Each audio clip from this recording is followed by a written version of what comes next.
गरीबी और शिक्षा के अभाव में लाखों सैनिटेशन वर्कर पैसे की तंगी और बीमारी से लड़ रहे हैं। औरंगाबाद के रहने वाले संतोष खैत्रे भी परिवार चलाने के लिए अपने पिता के साथ सड़क और नालों की सफाई करने पर मजबूर थे।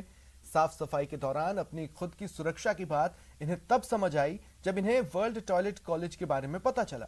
वर्ल्ड टॉयलेट कॉलेज में उन्हें मशीन ऑपरेट करने के साथ साथ साफ सफाई के वक्त अपनी खुद की सुरक्षा और काम करने के तौर तरीकों के बारे में बताया गया। आइए जानते हैं कैसे बदली संतोष और उनके जैसे बहुत से सैनिटेशन वर्कर्स की जिंदगी। स्वच्छता और पानी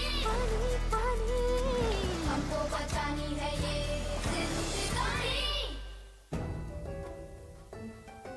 मेरा नाम संतोष अशोक खैत्रे है। मैं आरसूल चेतना नगर में रहता हूँ। मैं सैनिटाइजर वर्कर का काम करता हूँ। WTC में आने से पहले सर मैं किसी बात की सेफ्टी यूज़ नहीं करते थे।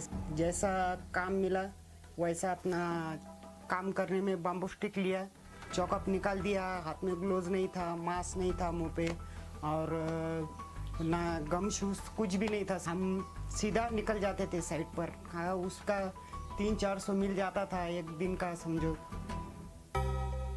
पर एक दिन ऐसी हमको मालूम चला कि वर्ल्ड टॉयलेट कॉलेज औरंगाबाद में आया है। अब कॉलेज ठीक है, पर वर्ल्ड टॉयलेट कॉलेज हमको मालूम नहीं था सर।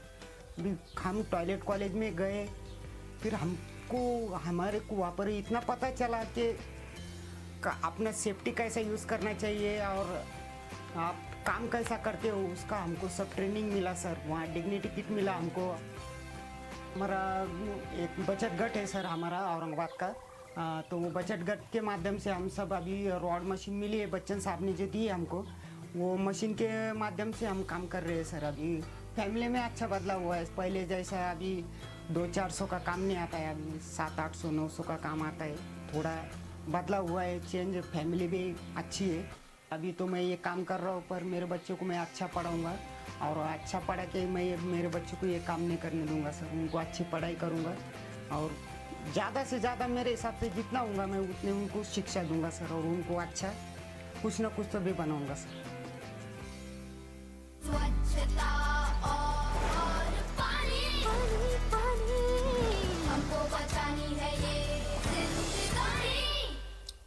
कोरोना की तीसरी लहर को रोकने के लिए देश में बड़े स्तर पर टीकाकरण अभियान चलाया जा रहा है, लेकिन महाराष्ट्र के अहमदनगर में अब कुछ जगहों पर महिलाएं टीका नहीं ले पा रही थीं, जिसे देखते हुए स्वास्थ्य मंत्रालय ने वहां एक नई पहल शुरू की है, जिसकी कामयाबी का मतलब है 100% वैक्सीनेशन की गारंटी।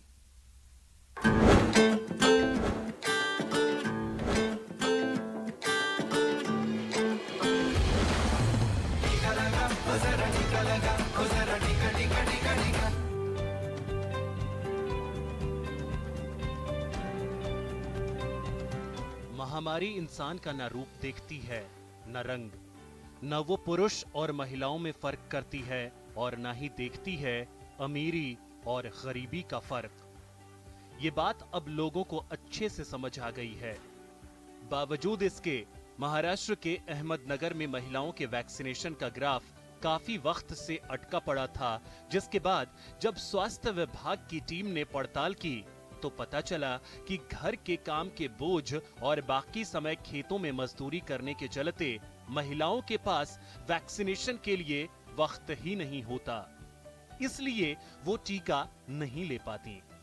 जिसके बाद अब स्वास्थ्य विभाग की टीम ने सिर्फ महिलाओं के लिए स्पेशल वैक्सीनेशन ड्राइव शुरू किया है, और इसकी शुरुआत सावल विहीर जैसे इस छोटे से कस्बे से की गई है। यहाँ पे आज तक 14,000 वैक्सीनेशन हुए हैं। हाँ, उसमें हम लोग ने स्पेशल ड्राइव लेके, जो महिलाएं वंचित रहती थी उनके लिए स्पेशल ड्राइव लेके हम लोग ने यहाँ पे, मैं और मेरा स्टाफ जो कि यहाँ पे वैक्सीनेशन करते हैं।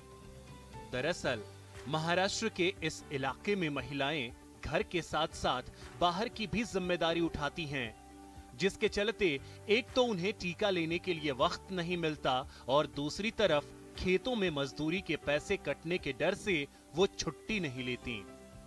उस पर रही सही कसर वैक्सीन के बारे में फैली अफवाहों के डर से है। लेकिन जब सावल विहीर स्वास्थ्य केंद्र के प्रमुख डॉक्टर श्रीधर गागरे ने इन महिलाओं का वैक्सीनेशन करने का बीड़ा उठाया, तो अब धीरे धीरे महिलाओं के दिल से डर भी निकल रहा है और अब महिलाएं टीका लेने के लिए आगे भी आ रही हैं।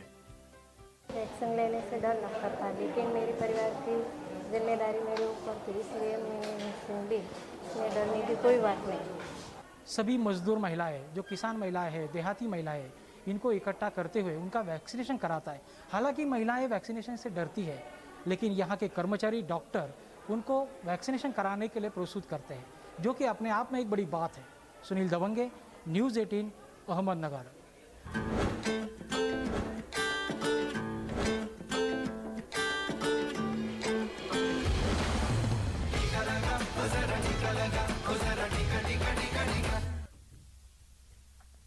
फिलहाल इतना ही। नमस्कार।